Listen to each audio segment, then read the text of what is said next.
দক্ষিণ কোরিয়ার অভিশংসিত president Yoon সুক ইউল তার সমর্থকদের উদ্দেশ্যে একটি খোলা চিঠি লিখেছেন। সেখানে তিনি শেষ পর্যন্ত লড়াই করার অঙ্গীকার করেছেন বলে বৃহস্পতিবার জানিয়েছে একজন আইনজীবী।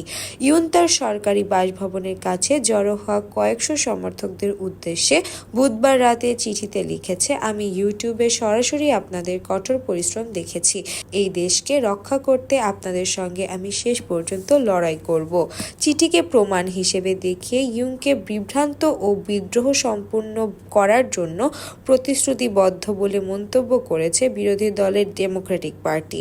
তারা পার্লামেন্টের সংখ্যাগরিষ্ঠ ও 14 ডিসেম্বর ইউনের অভিশংসনের নেতৃত্ব দিয়েছিল। দলটির মুখপাত্র জো সুং লয়ে এক বিবৃতিতে বলেছেন, বিদ্রোহের চেষ্টা যথেষ্ট না হয় তিনি এখন তার সমর্থকদের সংঘর্ষের দিকে প্ররোচনা করছে।